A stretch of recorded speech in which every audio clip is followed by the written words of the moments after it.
बिस्मिल्लाहिर्रहमानिर्रहीम। अस्सलामुअलैकुम वीवर्स, मैं उम्मीद करता हूँ आप तमाम स्टूडेंट्स खैरियत से होंगे। मैं आपका इंस्ट्रक्टर शहबाज अली और मैं आपको वेलकम करता हूँ आपके अपने चैनल डिजिटल एजुकेशन पर। स्टूडेंट्स, आज के लेक्चर के अंदर हम टॉपिक डिस्कस करेंगे डायनेमिक प्रोग्रामिंग का, और हमारा जो मेन टॉपिक चल रहा है वो है एल्गोरिदम डिज़ाइन टेक्निक्स के हवाले से। अपने प्रीवियस लेक्चर्स के अंदर हम डिस्कस कर चुके हैं अभी तक डिवाइड एंड कंकर की टेक्निक, और उसके बाद हमने डिस्कस किया था आपके पास ग्रीडी एल्गोरिदम। और आज के लेक्चर में हम जो डिस्कस करेंगे टॉपिक वो है डायनेमिक प्रोग्रामिंग। वीडियो को शुरू करने से कबल आप तमाम व्यूवर्स से दरख्वास्त है, अगर आप चैनल पर नए हैं और आपने अभी तक चैनल को सब्सक्राइब नहीं किया तो जल्दी से चैनल को सब्सक्राइब करें और बेल आइकन को प्रेस करें।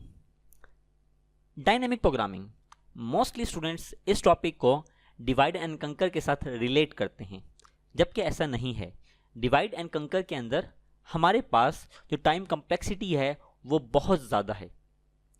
अब यहाँ पे क्या होता है, डायनेमिक प्रोग्रामिंग के अंदर जो आपके पास सोल्यूशन आता है वो सोल्यूशन आपके पास क्या होता है, ऑप्टिमाइज सोल्यूशन होता है, यानी सबसे बेस्ट सोल्यूशन आपके पास होता है। और ग्रीडी एल्गोरिदम जैसे हो गया, इसमें आपके पास क्या है, अगर आपने लोकली किसी ऑब्जेक्ट को देख लिया कि ये आपके पास कम टाइम ले रहा है तो ऑनवर्ड अगले स्टेप्स में जाकर भी आपको उसी पाथ को फॉलो करना पड़ेगा। इस बात को एक एग्जांपल की मदद से कंसीडर करते हैं। आप देख सकते हैं कि आपके सामने एक प्रॉब्लम है, मैंने सोर्स से डेस्टिनेशन तक जाना है, और ग्रीडी एल्गोरिथम ये कहता था कि आप लोकली कौन कौन से पाथ हैं, ए है, बी है और सी है। आप लोकली ये ऑब्जर्व कर लें कि किसके अंदर सबसे जो आपके पास टाइम है वो कम लग रहा है। अगर इस पॉइंट ऑफ व्यू से देखें तो आपके पास जो वन पाथ है यानी ये वाला, इसमें आप देखें यहां से यहां पर जाने में सिर्फ कितना टाइम लग रहा है, 1। अब आपने लोकली को मद्देनजर रखते हुए इस पाथ को क्या कर लिया, अडॉप्ट कर लिया। बट याद रखिएगा अब आप इसके अंदर आप बैक नहीं कर सकते, और थोड़ा सा और आगे अगर मूव करें तो आप देखें कि इसके अंदर कितने स्टेप्स हैं, इसके अंदर तो 79 स्टेप्स आ गए। तो आप देख सकते हैं कि ग्रीडी एल्गोरिदम में आप किस तरह क्या होता है, आगे जाकर आपकी जो प्रॉब्लम्स होती हैं वो ज़रूरी नहीं है कि जो पाथ आपने चूज़ किया वो सबसे उसका ऑप्टिमाइज सोल्यूशन था। जबकि आज का जो टॉपिक हम डिस्कस कर रहे हैं वो है डायनेमिक प्रोग्रामिंग का।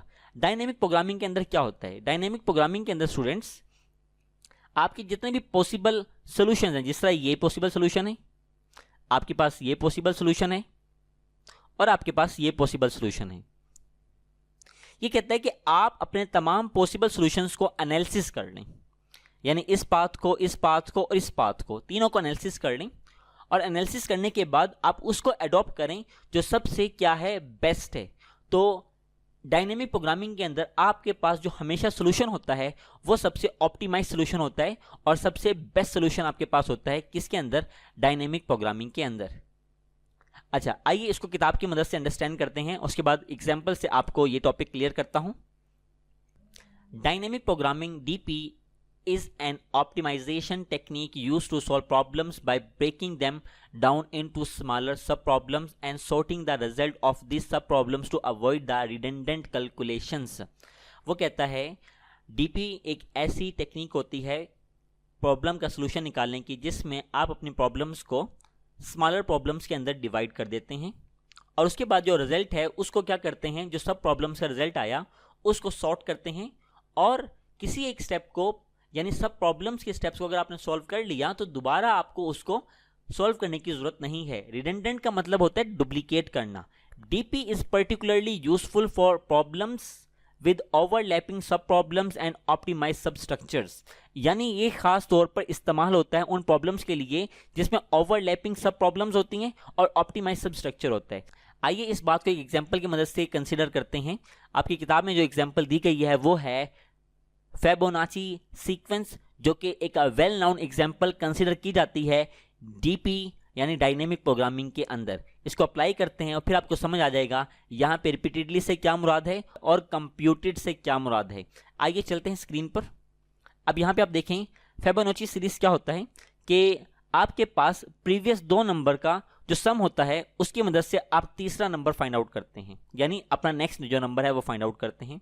जिस तरह मेरे पास एक नंबर है 0 और एक नंबर है 1, अगर इन दोनों को सम किया जाए तो आपके पास क्या आ जाएगा, आपके पास अगला नंबर 1 आ जाएगा। हाँ सेम, अब मुझे इससे अगला फाइंड आउट करना है, यानी फोर्थ पोजीशन का नंबर फाइंड आउट करना है। तो उसके लिए मुझे प्रीवियस 2 को प्लस करना पड़ेगा, यानी थर्ड और सेकंड पोजीशन पे जो है उसको सम करेंगे तो आपके पास क्या आ जाएगा, 2 आ जाएगा। सेम ऐसे ही अगर मुझे फिफ्थ लोकेशन का चाहिए तो मुझे आपके पास देख सकते हैं थर्ड और फोर्थ को जमा किया तो 3 आ गया, सो ऑन, ये प्रोसेस आगे कंटिन्यू रहेगा और आपके पास ये फिबोनाची की एक सीरीज बन गई। अच्छा, ये कैसे निकाली जाती है, उसके लिए आपके सामने ये एक फार्मूला नजर आ रहा है, इसको आप देखें। फॉर एग्जाम्पल अब मुझे 8 पोजीशंस चाहिए, तो 8 पोजीशंस के अंदर मैं क्या करूंगा, फिबोनाची के अंदर n-1 प्लस n-2, यानी अगर आपको अपना जो 8 पोजीशंस का नंबर है, अगर 8 पोजीशन का नंबर आप फाइंड आउट करना चाहते हैं जो कि आपको नहीं पता, उसके लिए आप क्या कर रही हैं, उसके लिए आप इस नंबर को कंसीडर कर रही हैं और इस नंबर को कंसीडर कर रही हैं। ये नंबर आपके पास क्या हो जाएगा, n-1,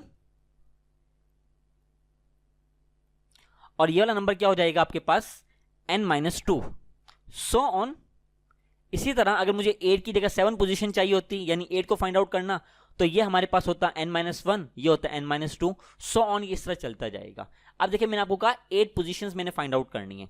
अब देखिए मैंने यहाँ पे 8 पुट किया, 8-1 किया, 7 आ गया, 8-2 किया, मेरे पास 6 आ गया।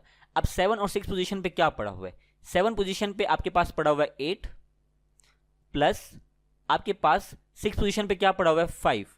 जब आप 8 और 5 को प्लस करेंगे तो आपके पास इस सीरीज का नेक्स्ट नंबर आ जाएगा, जो कि आप देख सकते हैं जो 13 बनता है। यानी आपने नेक्स्ट नंबर को फाइंड आउट करने के लिए प्रीवियस नंबर को क्या किया, सम किया। अच्छा, अब यहाँ पे वो कहते हैं रिडंडेंट से कैसे बचा जा सकता है, इस बात को ग्रीडी एल्गोरिदम में जो हमने एक टॉपिक किया था प्रॉब्लम को सॉल्व करने का, उसी को कंसिडर करते हैं। जैसे कि अब मैं फाइंड आउट कर रहा हूँ 3 नंबर्स का, अपने फाइंड आउट करने। अब 3 से मेरे पास क्या है, 2 ऑप्शंस हैं, मैं कहाँ चला जाऊं, F2 पे चला जाऊं, और यहां से कहां जा सकता हूं,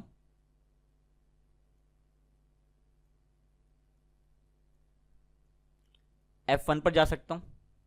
अब F2 से मेरे पास जो अगला हो सकता है, नेक्स्ट सफर जो मेरा बन सकता है, वो आपके पास F1 की तरफ भी जाए जा सकते हैं और F0 की तरफ भी जाए जा सकते हैं। अब यहां पे आप देखें, हम फर्ज कर लेते हैं कि हमारे पास F0 में पहले 2 नंबर में कहता हूं मुझे कंसीडर हैं, 0 पड़ा हुआ है, F1 में 1 पड़ा हुआ है।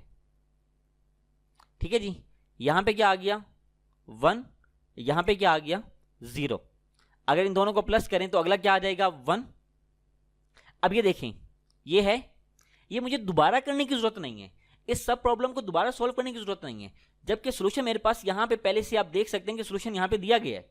मैं इसके सोल्यूशन को यहां पुट कर दूंगा, F3 कैसे निकलेगा, इन दोनों को सम कर दूंगा तो मेरे पास क्या आ जाएगा, F3 आ जाएगा। तो यहां पे आप देख सकते हैं 0, 1, 2, 3 और 3 लोकेशन पे क्या पड़ा हुआ है, 2 पड़ा हुआ है। ये मैंने आपको यहां पे साबित करके दिखा दिया। यानी अब आपको ये बात समझ आएगी कि किस तरीके से आप यहाँ पे अपने आप को बचाते हैं, अवॉइड करते हैं रिडंडेंट कैलकुलेशन।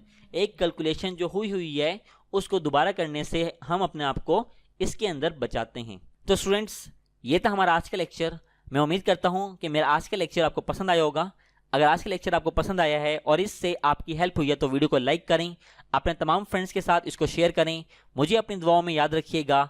मेरी अगली वीडियो तक के लिए अल्लाह हाफिज़, टेक केयर।